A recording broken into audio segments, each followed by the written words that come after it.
토요일 새벽 시간을 통해서 저희가 8가지 우리 신앙생활을 하면서 꼭 필요한 팔학신에 대해서 나누고자 합니다. 이것은 또 우리 교회의 제자훈련 그런 코스이기 때문에 주기적으로 우리가 이러한 부분들을 반복하게 될 것입니다. 신앙생활을 하면서 우리의 삶 가운데 흔들림이 있을 수 있습니다. 그런데 그 흔들림이 없는 확고한 신앙생활을 하기 위해서 우리가 기본적으로 최소한 8가지 정도의 확신이 있으면 좋겠다 하는 것이 바로 이 팔확신입니다. 지난 시간에는 죄사함의 확신에 대해서 배웠고요. 오늘은 구원의 확신, 또 다음에는 우리 상주심의 확신, 인도하심의 확신, 기도응답의 확신, 승리의 확신, 임마누엘의 확신, 성탄절 때 우리 장 목사님이 해주실 겁니다. 그래서 그와 같은 확신들을 우리가 갖고 지내면, 흔들리지 않으면 우리의 신앙생활도 굳건한 그 반석 위에 올려진 것과 같은 그러한 효과가 있을 것으로 믿습니다. 오늘 그 두 번째 시간입니다. 구원의 확신에 대해서 함께 나눠보고자 합니다. 제가 어렸을 때 주일학교를 다닐 때 이 구원에 대한 확신을 어떻게 배웠냐 하면, 장마철에 강물이 불어서 있는데 집을 가려면 이 강물을 건너가야 되는 것입니다. 그런데 이 강물을 어떻게 건너갈까 어떤 아이가 고민을 하고 있는 거죠.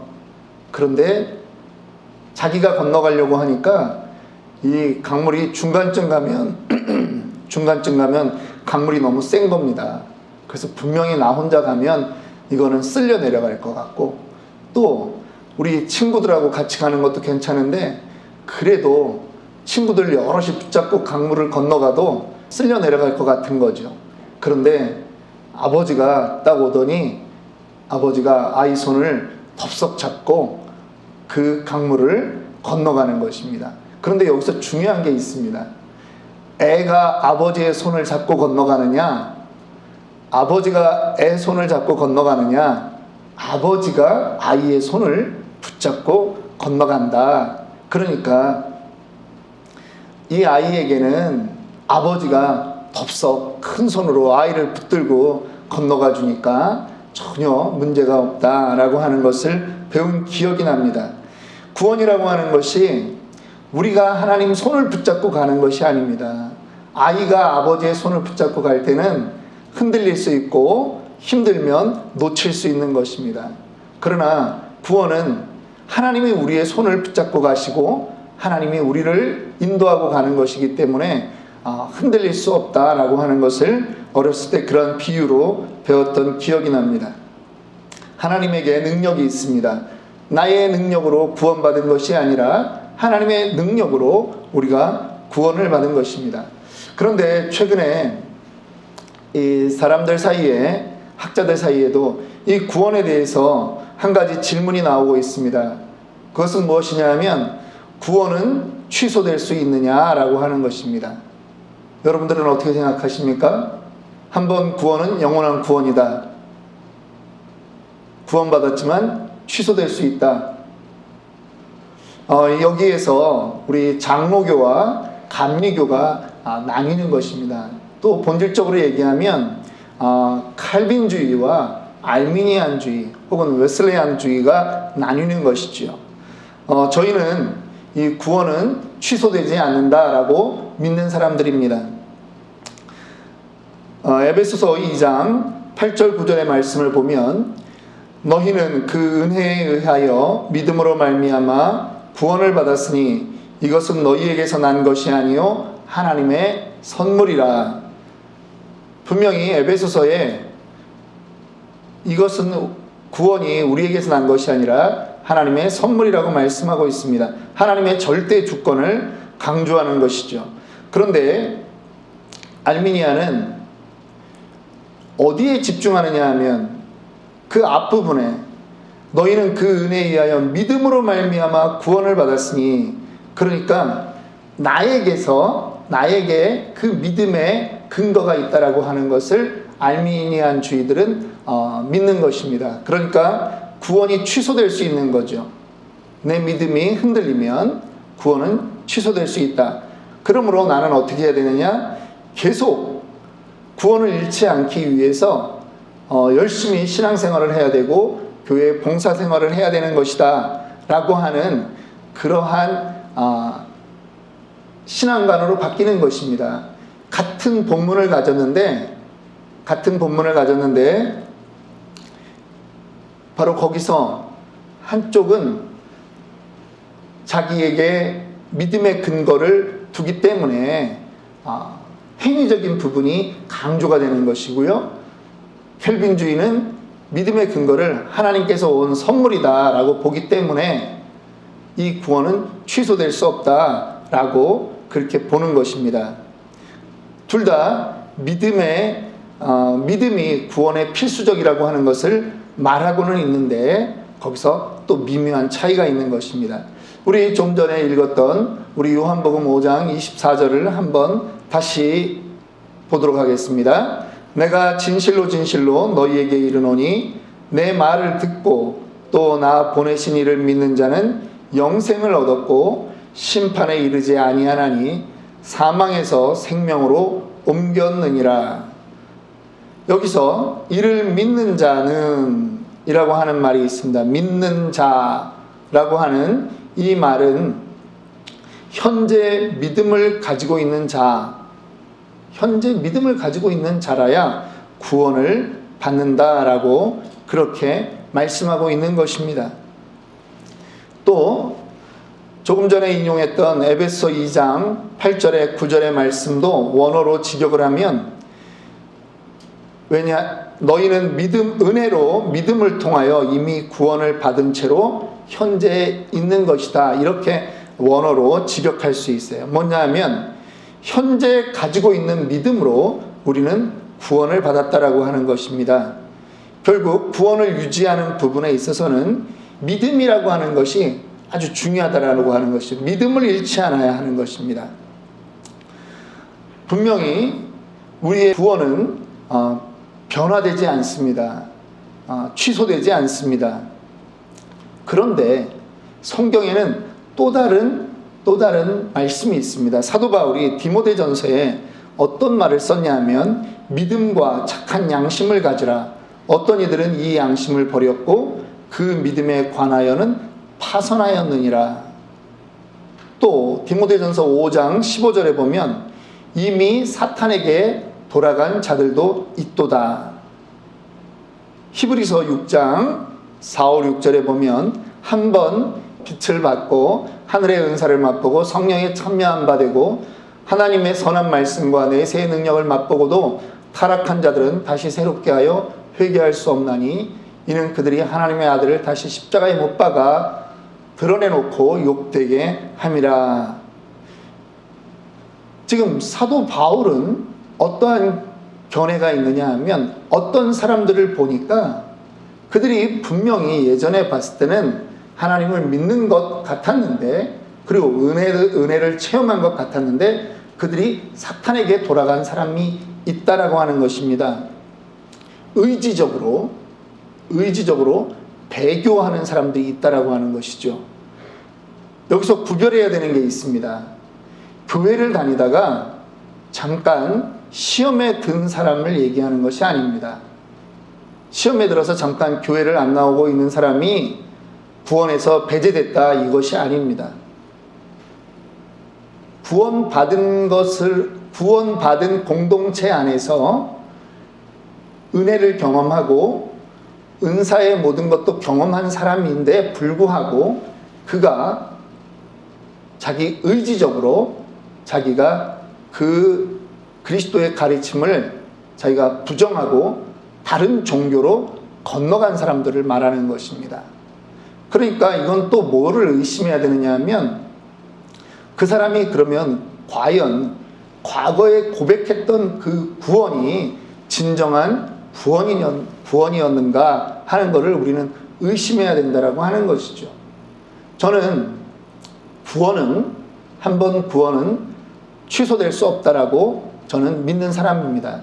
저는 켈빈주의의 입장에서 이 구원이 우리의 믿음의 근거에서 나오는 것이 아니라 하나님의 은혜로 오는 것이기 때문에 하나님의 선택하심에는 후회가 없다라고 하는 것을 저는 믿기 때문에 저는 이렇게 교회 공동체 안에서 은혜도 체험하고 어떤 은사도 체험했는데 나중에 타락한 다른 종교로 가거나 그런 사람들을 보면 저는 먼저 구원이 취소되었다라고 보는 것이 아니라 그 사람이 과연 처음에 했던 그 구원의 고백이 과연 진정한 고백이었느냐, 그걸 다시 보아야 한다라고 하는 것입니다.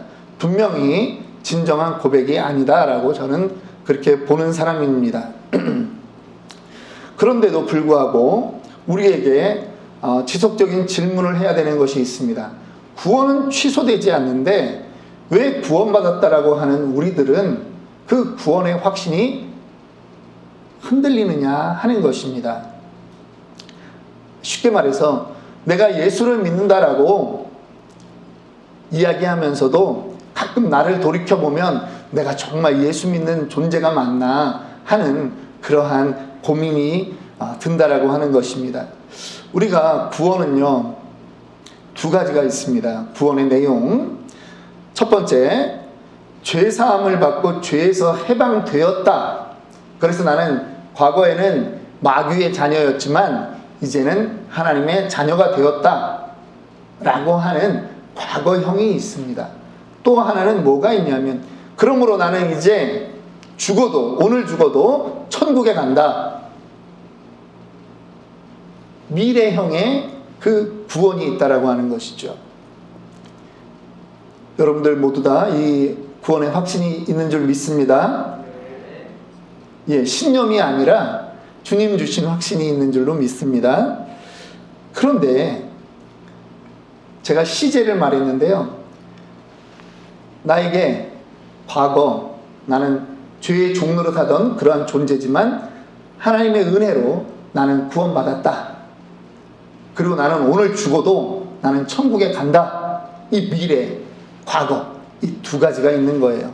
그런데 우리에게 구원의 확신을 흔드는 것이 무엇이냐 하면 현실을 살고 있는 우리의 모습이라고 하는 것이죠. 현재 나의 모습을 보면 분명히 과거도 인정하고 미래도 인정할 것 같은데 영 나의 모습은 구원받은 자의 삶이 아니라고 하는 것이죠. 그러면 여기서 중요한 게 있습니다. 현실적인 바로 우리의 구원받은 자의 삶의 문제인 것입니다. 구원에 대한 경험과 구원에 대한 확신은 비례하는 것입니다. 그러면 과거 어느 날, 저같이 얘기하면, 대학생 때, 고난주간, 특별히 그 금요 기도회 때, 혼자 교회 골방에서 내가 울면서 기도했던 그 시간이 중요한데, 맨날 이것만 묵상하고 살아야 되느냐? 아니라는 것이죠.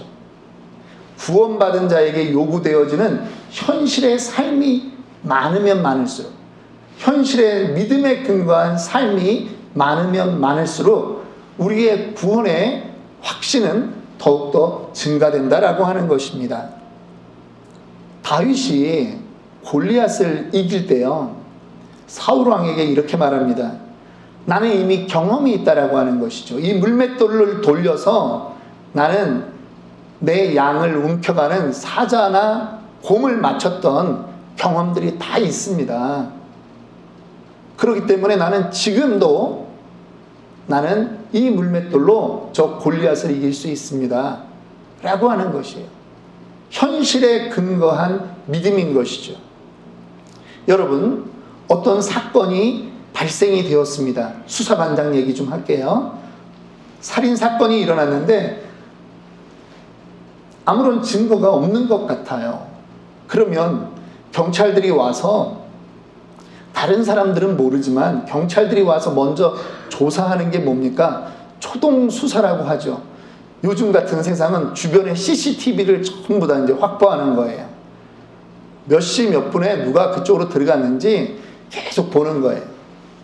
두 번째는 그 집안의 문고리부터 시작해가지고 그 집안 거실에 있는 지문이라도 전부 다 찾는 것입니다.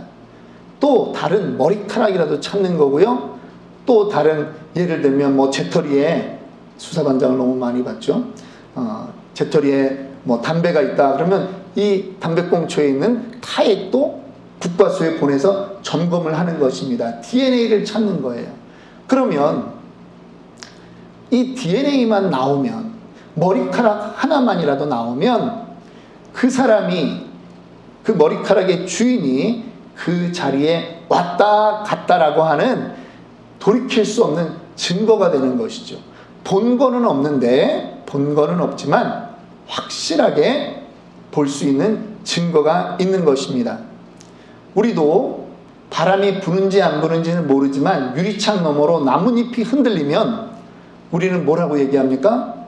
아, 바람이 분다라고 이야기합니다. 우리는 오늘도 예배를 마치고 딱 문을 열었는데, 교회 문을 열었는데 소똥 냄새가 난다. 그러면 아직도 목장이 존재하는구나. 우리는 그것을 믿고 눈으로 보지 않았지만, 목장이 어디에 있다 우리는 모르지만 분명히 우리는 그 목장의 존재를 알 수 있는 것처럼 내 삶에서 하나님의 역사가, 하나님이 하시는 일을 내가 경험하면 경험할수록 나의 구원은 흔들리지 않는 구원이 된다라고 하는 것입니다. 풍성해지는 것이죠. 여러분들의 삶 가운데 바로 이 현재적인 구원, 오늘날도 나의 구원을 끊임없이 이끌어가는 그 주님의 은혜를 누리시기를 원합니다. 아까 처음에도 그 강물이 불어가지고 그 강물을 건너가는 그 아이의 모습을 우리가 예화로 이야기했는데요. 이 아이가 강물 중간쯤 왔을 때 두렵지 않을까요? 예. 그러면 무엇을 봐야 됩니까? 강물을 보는 게 아니라 내 손을 붙잡고 있는 아버지를 보는 거죠. 강물 중간에서 이 아이가 해야 되는 일이 있는 거예요. 강물을 보면 겁이 나죠. 베드로처럼 물에 빠져들어가는 것입니다. 그런데 내 손을 꽉 붙잡고 있는, 강물 중간에서도 내 손을 붙잡고 있는 그 아버지를 바라볼 때 이 아이는 두려움이 사라지는 것이고, 그 강물 한 복판에서도 그 아이는 넉넉히 견딜 수 있는 것입니다. 우리는 이미 요한복음 1장 12절 혹은 요한복음 3장 16절의 말씀들을 통해서 우리는 구원의 확신이 있습니다. 요한복음 1장 12절 한번 같이 읽어볼까요? 영접하는 자, 곧 그 이름을 믿는 자들에게는 하나님의 자녀가 되는 권세를 주셨으니. 예, 우리가 예수의 이름을 영접할 때, 우리가 그의 이름을 믿을 때 우리는 이미 하나님의 자녀가 되었습니다. 이것은 과거적인 일입니다. 믿으시죠? 우리는 이것을 통해서 전부 다 구원을 받았습니다. 어떻게 알 수 있습니까? 과거적인 그 구원은 하나님이 이미 말씀으로 통해서 다 해놓으셨던 거예요. 그리고 우리에게 하나님이 성령이 내주하시기 때문에 내적 증거가 다 있는 것입니다. 그러니까 예수를 믿기 전에는 죄로 생각되지 않았던 것들이 예수를 믿은 다음에는 자꾸 죄로 다가오는 거죠. 내적 증거가 있는 겁니다. 세상은 그것을 죄라고 얘기하지 않는데 하나님이 우리 안에 들어와 계시니까 우리 안에서 죄로 느껴지는 이런 것이 있어요. 이미 이것은 과거적인 것입니다. 우리는 이미 위치적으로 바뀌었다라고 얘기하는 거죠. 어디서 어디로? 사망에서 생명으로, 마귀 자식에서 하나님 자녀로 이미 바뀐 것입니다. 그러면 이제 우리에게 더 강조되어야 될 것은 무엇이냐? 이 땅에서 현실을 살아가면서 우리에게 있는 그 확신, 조금 전에도 계속 강조했던 그 현재적인 구원의 경험이 계속 있어야 된다라고 하는 것입니다. 그러면 이것은 어떻게 지속될 수 있을까요? 날마다의 영적 전쟁에서 우리가 싸워 이겨야 하는 것입니다. 죄와 허물로부터 우리를 건져주신 그 하나님에 대한 경험을 더 해야 되는 것입니다. 우리를 넘어뜨리려고 하는 악한 것들로부터 건짐받는 경험이 날마다 있어야 하는 것입니다.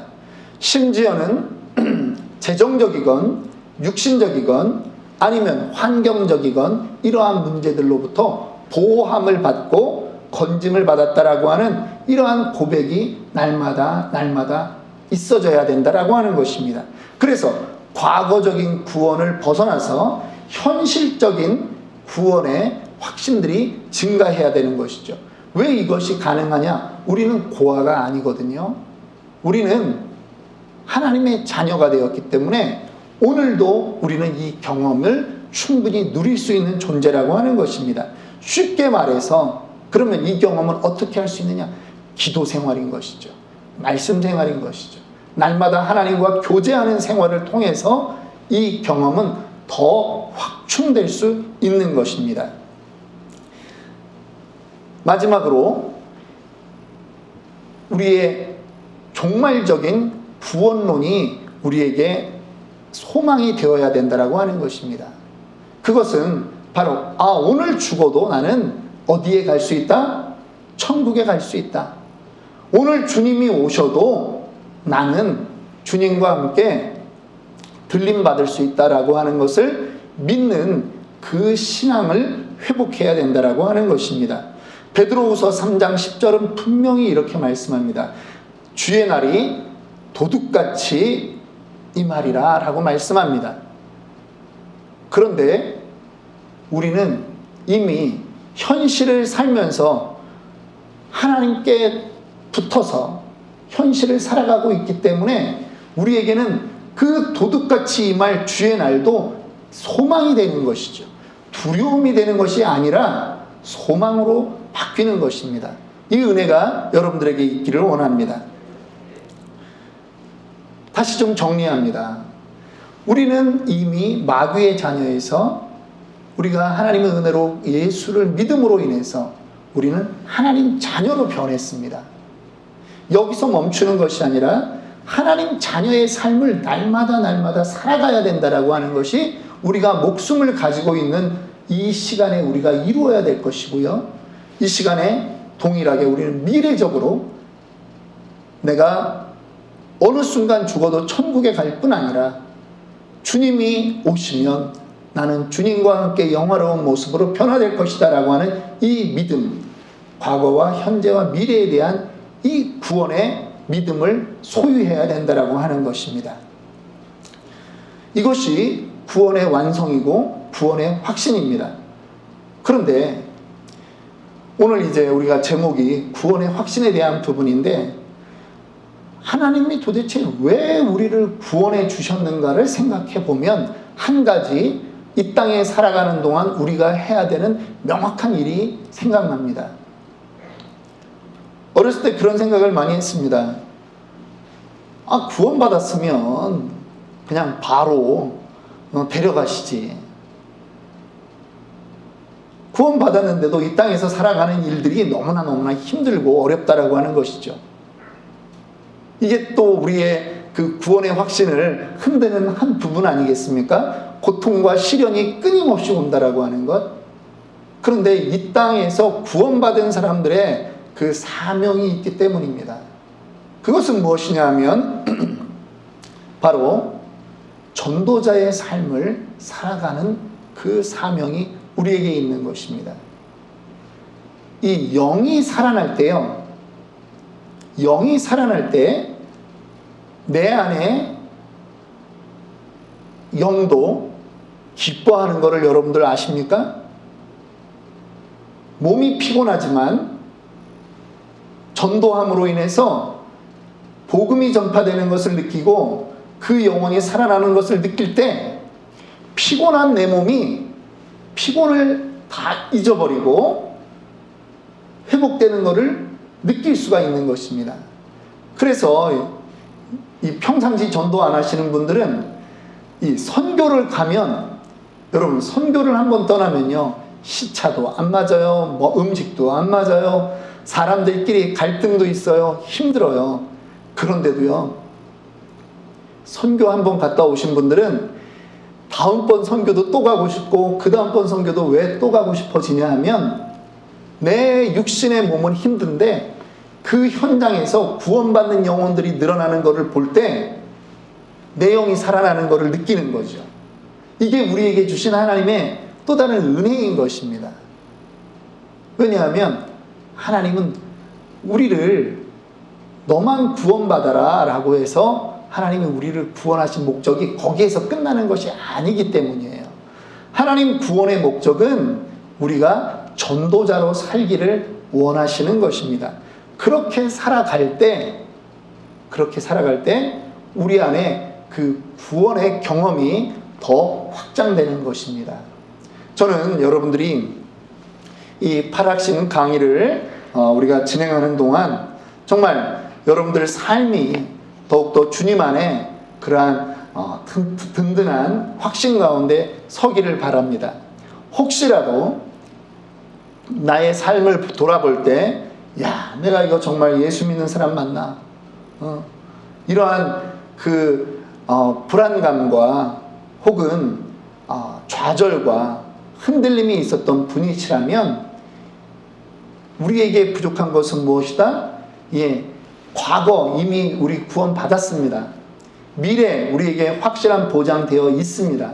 그런데 현실을 살아가는 이 안에서 우리의 구원의 증거들, 그것을 더 확장해 나가시기를 바랍니다.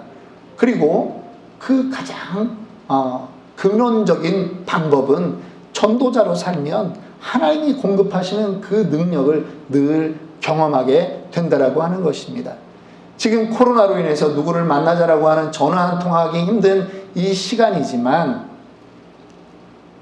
우리가 만나서 전도할 수 없다면 전화로라도, 또 이제는 아주 좋은 시간이 되었잖아요. 시즌이 이제 연말로 가는 시즌이니까 우리가 이 시간을 통해서 또 서로를 위로하고 그렇게 하면서 전도의 기회로 삼는 저와 여러분들이 되기를 주님의 이름으로 축원합니다.